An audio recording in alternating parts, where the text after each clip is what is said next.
Welcome to MMK Speaks, our very own interview series, with some exceptionally exciting and illustriously high-profile individuals. If you haven't already, please show some love by subscribing to our channel and sharing this with colleagues and friends. Today, we are very lucky to be joined by Labour MP and Shadow Minister for Apprenticeships and Lifelong Learning, Toby Perkins. Toby was elected as the Member of Parliament for Chesterfield in the 2010 general election. He's previously served as a Shadow Education Minister, Shadow Minister for Enterprise and Small Business, and Shadow Armed Forces Minister. He's also the chair of the All-Parliamentary Group for Tennis, so that means we both have a passion for the sport. Thank you so much for being here. Just before we kick off, did you have a chance to watch the US Open final? Yeah, I watched quite a bit of the US Open. I didn't actually see all of the final. It looked like it was going to be quite a one-sided affair, so I sort of switched it off and then found out what had happened. But yeah, I do like to get and watch tennis, and it was my 50th birthday this year, and I was actually intending to treat myself with a little trip over to New York in the summer recess and watch the US Open, but sadly coronavirus defeated me on that one. But no, it is very much an enthusiasm and a passion of mine, Mohammed. Well, congratulations on the 50th as well. Thank you. So, as the first question, really, how important is communication in your job? Well, I mean, obviously, it's hugely important. I think that a Member of Parliament's job, and politics particularly, communication plays a fundamental role in persuading people about what we're trying to do and the direction that we're advocating the country and local constituents take. I think my role is very much a communication role. It's a sales role. It's a policy role. It's an advocacy role. And there's many different dimensions to it. But communication probably underpins all of those elements. You know, one of the ways in which I'm able to attempt to persuade my electorate that they should continue voting for me is through both verbal and written communication. So, you know, we'll be doing leaflets, newspapers, and we'll also be recording podcasts and YouTube films and other kind of things, and also communicating with people on the doorstep. So, no, I think communication is incredibly important. And I think one of the other elements of communication that is important is the ability to communicate things in a way that people understand, and to alter your communication dependent upon who it is that you're speaking to. So, you know, if you're making a speech in Parliament, if you're going to a business event, the way that you communicate may be very different to if you're addressing a group of school children, or if you're speaking to guys on a building site or someone at their doorstep. So, you know, the art of communication isn't just about verbosity and using big words. It's about using appropriate words for the circumstances that you're in, Mohammed. Absolutely. And based on that, because communication is such an important part of your day-to-day life, do you think that it should be part of a formal school curriculum or touched upon more than it is at the moment?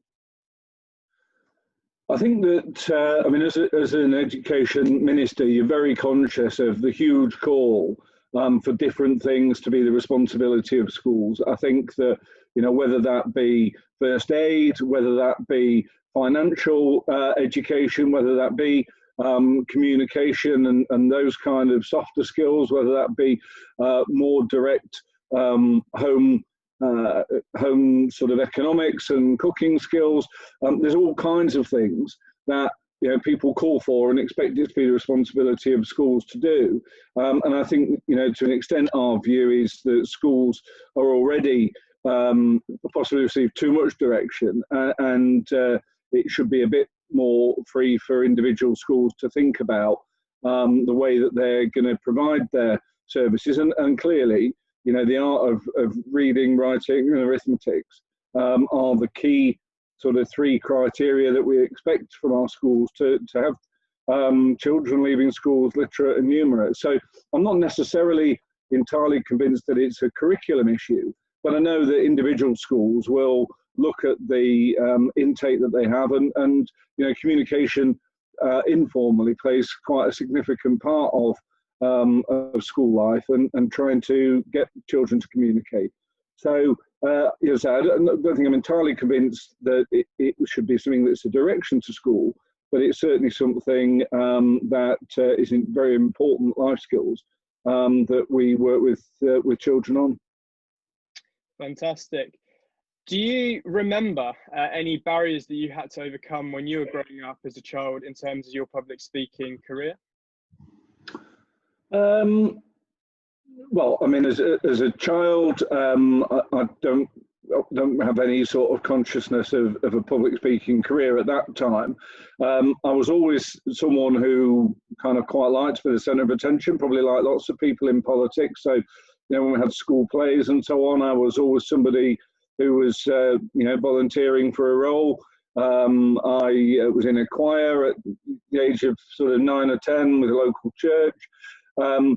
So I think when you've done a bit of sort of singing, a bit of acting, I did drama at GCSE or O level at school.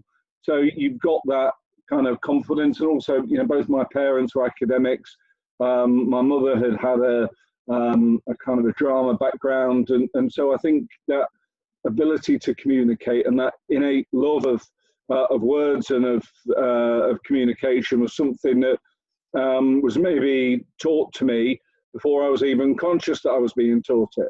And I think that's where there can be a real difference, depending upon your upbringing, your parents, whether you get those skills in the home, or whether it's something that there is more of a need for you to learn at school. And that's one of the differences between, certain families and the families who grow up in a deprived environment, or families who grow up with very kind of confident and communicative parents. Is one of those advantages that certain people have in life. Absolutely, absolutely. And do you feel that going forward, communication will have more of a role to play in the changing job market? Absolutely, yeah. I mean, I think it's quite possibly, well, certainly one of the key skills. It involved in so many different areas of work. Whether you be selling a cup of coffee, or whether you be on the selling in kind of a very high value business environment, involved in the city in stocks and shares, or presenting as a media reporter on the television. In almost all areas of life, communication is so important. And so, the ability to communicate with people at a variety of different levels, the key skill for any young people to develop. Fantastic. And just as a last question before we end, do you have a public speaker who you look up to as a favourite public speaker? I think from the sort of political world, I would maybe look at people like Barack Obama.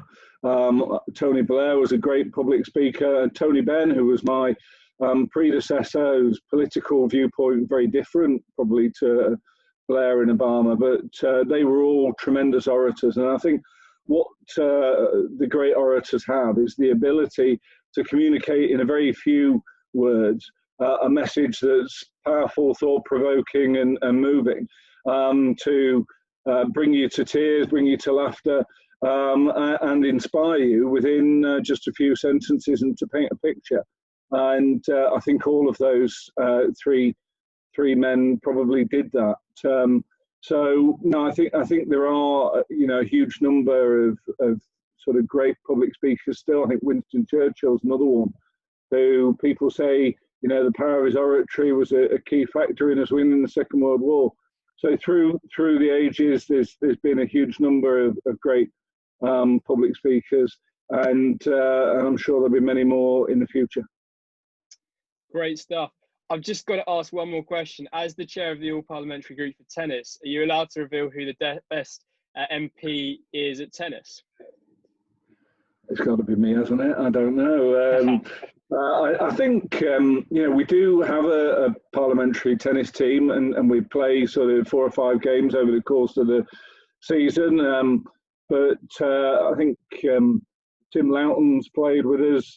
Richard Graham, the MP for Gloucester's played with us.